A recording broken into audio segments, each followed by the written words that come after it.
pensions and health care and government so that they get what we get. Exactly. Not what we get.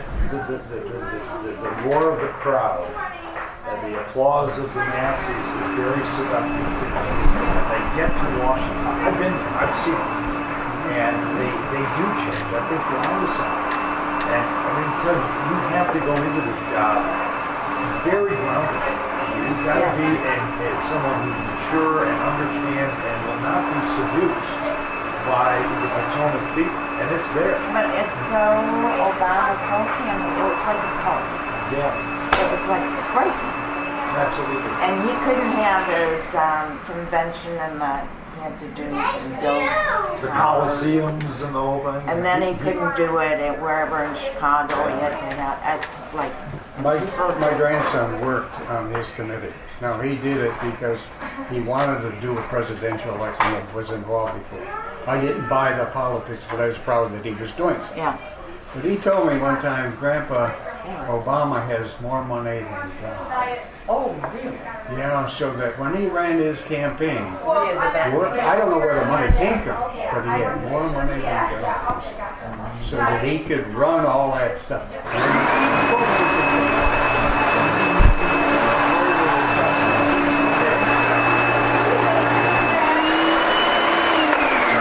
Thank you, dear heart. Yeah, so that there's a lot in politics. We know that. There's a lot of sponsorship. There's a lot of people that want to be active and have things come their way. And they in fact, it was a few months back when the Supreme Court had a ruling that I guess the result of that ruling was that there could be unlimited corporation and spending and pumping money into these campaigns. I'm not sure how not you guys feel. individual campaigns, but they can use corporate money for giving speech. Okay. I still can't get money from a campaign or from a corporation, but a corporation could say, we believe in X and that kind of a thing. But I can't accept the money from them. But see, this is the thing. Organized labor has never had that prohibition. Organized labor can give money, up the what. Yeah, and has continued to do this and has continued to spend money all the way along. Gary Peters has over $2 million in the bank. And you realize almost 70% of it comes from organized labor. It's not even from Michigan. From the Seafarers Union in San Francisco, from the Longshoremen of Philadelphia, from every cotton picking union in this country has given him at least $10,000 each. Now, we're living on the 14 things we talked about before, while he's got 40 million. Everything we talked about just brings flashbacks. Sure. That's at the State of the Union address and the justices. Yes. We have to look at those things. We have to look at them and see how we're The arrogance what we're taking away from us. And we've got to take back our country. We really do. I hear it. I see it. And I'm encouraged, and I hope it continues. I got a little story that's kind of humorous on funding.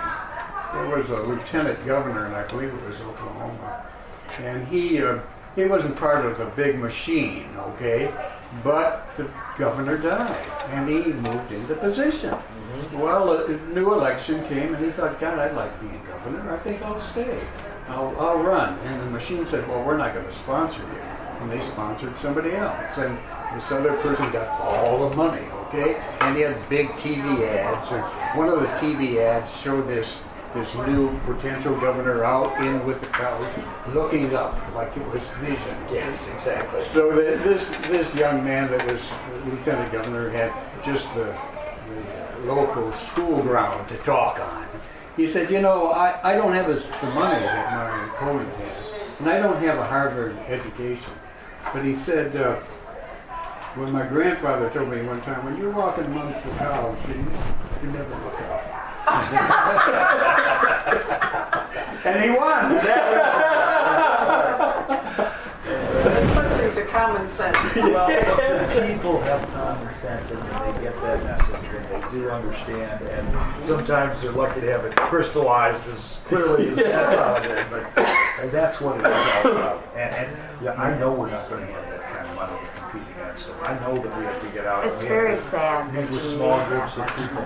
Yeah. It is. It's really, But it's also about resources. I mean, people are a resource too. You know, what we're so blessed with, as Kathy would say, is so many young people and people involved in our campaign. Good. And it really is. Good. You come to our headquarters, and the energy is just, you can feel it. Well, you've got to get papers out or flyers or something, Well, sure. because that's what we did, you know. Absolutely. And I only say that because I saw it work. Okay, and the thing I found is, as you get them or get the funding, more funding seems to come in for that support, and more people to distribute them, and they work. Right. Well, we're doing a variety of different things like that, doing literature, trying to do the mailings that we have, raising the money to get it out, making phone calls, dropping the literature, post office, or doing the friend-to-friend cards. And if anybody wants to be a part of it with us, we certainly would welcome you, because it does take that. I don't do it alone by any stretch of the imagination. It's a family affair, and it's an extended family affair too, I can tell you. Good I'm sorry, I have to read. Oh, that's quite my pleasure. Thank you for coming. Good to talk to you. Hey, thank you. So, anyway, I just want you to know I appreciate your being here. And this is Do you right think on the mark. health care bill can ever be repealed? I do. I think it will be if we get the Congress over again. But we have to get the Congress this time for that to happen. If Absolutely. it doesn't happen this Yeah. year, exactly. If it doesn't happen this year, it will be so ingrained into society by 2012 that it will be too late for any new president to change it. If we don't get it, our country is truly doomed. It really is. We can't take all of these negative things that they're doing. Well, I think you'll appreciate this, and I think you'll probably agree with me. If we don't have some real changes in the election this year, Pelosi and Obama are going to stand up and say, "Oh, look, this is what we've been doing is just what the American people want." Because the election, Well, they're doing whatever they want to anyhow, so what the hell? They're going to do even worse. so we can boot them out. Well, I know That's we my can. point. If we don't boot them out, they're going to say, "See, we told you that's what America wanted. We're going to give you more of it." And if they have the power, they're going to use it. Of course they are. Absolutely.